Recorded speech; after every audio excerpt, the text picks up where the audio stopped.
I'm nearly 88 years old, so it should be. I mean, they came to me about 2 years ago, and I just thought, well, I probably wouldn't be here. I was 86, and I'm still a smoker, a happy smoker, fed up of bossy people telling you what to do. You thought you might not make it to here, But 2 years on, yeah, because of your health? yeah, I thought so. I didn't know, but I did. I work every day, and I mean, I could get 4 to 6 hours a day painting. And what does it feel like to have made it here?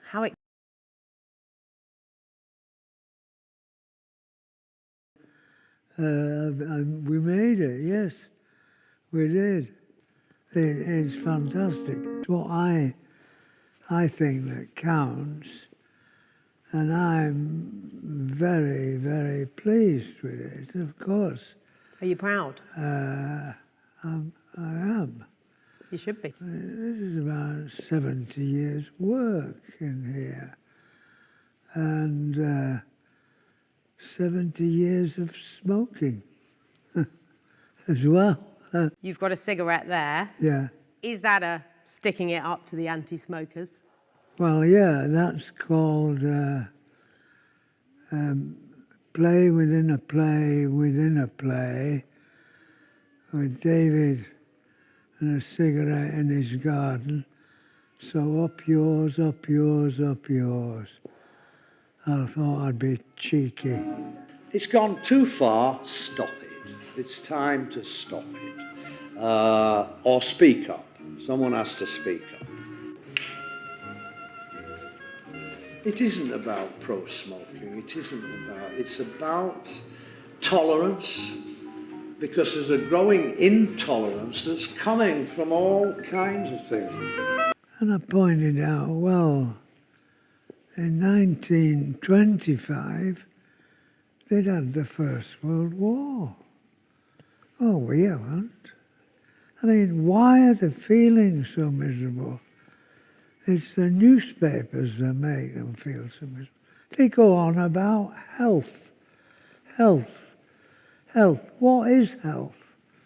What is health, really?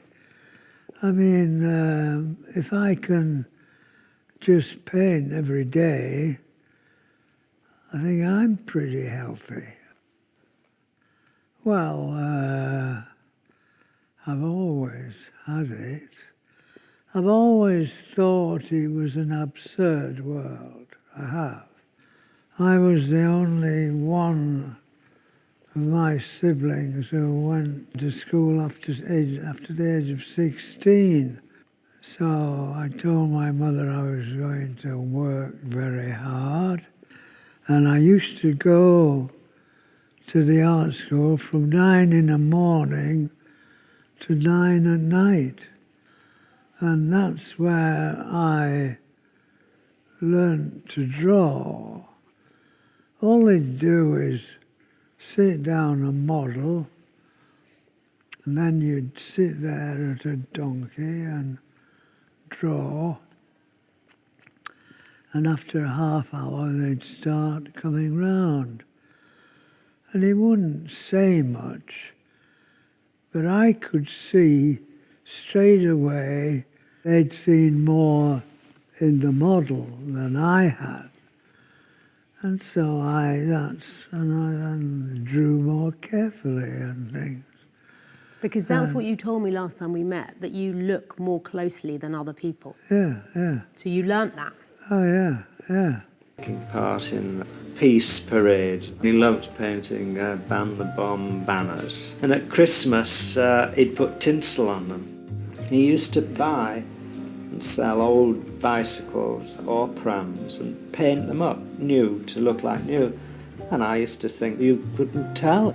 He could paint the line on a crossbar bicycle with a special long brush. To watch it done without a ruler was very thrilling, I thought.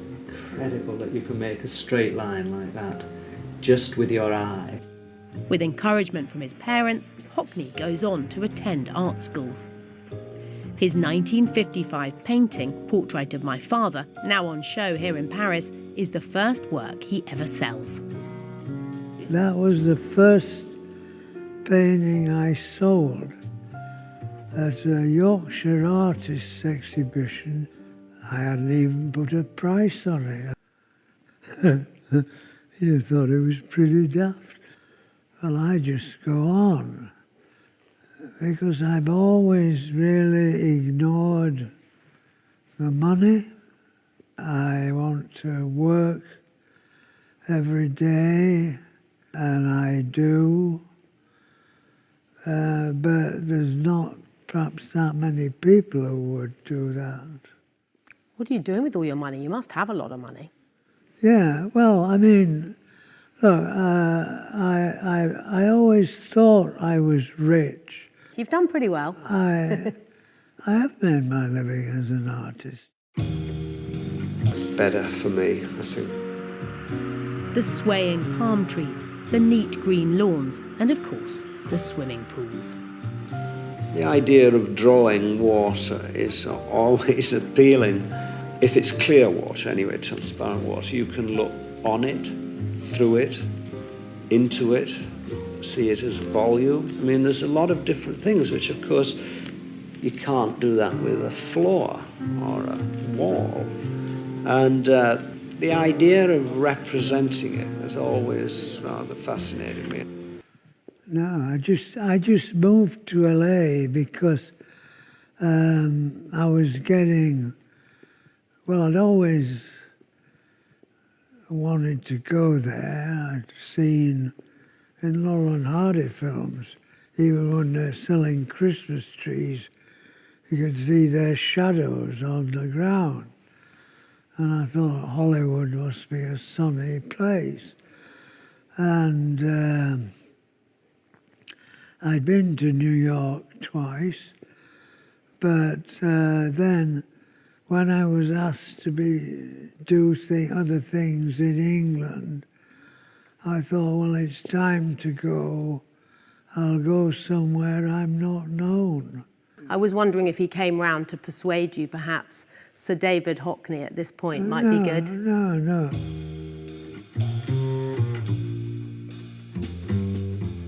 The wry smiles, the hints of vulnerability. Hockney captures the essence of his subjects like no other, especially those he loves. You know, if you draw somebody you don't know, you tend to struggle for a likeness. You think maybe it should look like them, and you don't quite know what the people look like, really. And whereas friends, you learn slowly, you know, they have many faces in a way. So he paints it for himself. David, can we mention my green nose?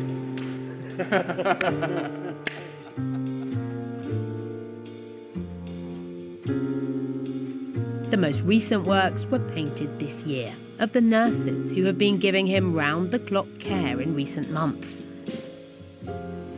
who sat for Hockney since he was 4 years old. It's a very personal experience. David has got a piercing look. You don't really know where he's looking. It's kind of like he's looking through you. For me, it's a little bit more normal because that's all I've ever known, but you can never be shy of the fact that David is who he is, and you know he's always going to create a masterpiece. Well, you learn that not all of it is bad. Some of it is. David, you've said you can't judge a painter until his last work is done. What's the future? What else are you looking forward to painting? And Bring a lot of joy to others. Anybody who has just a little visual sensibility enjoy this show. now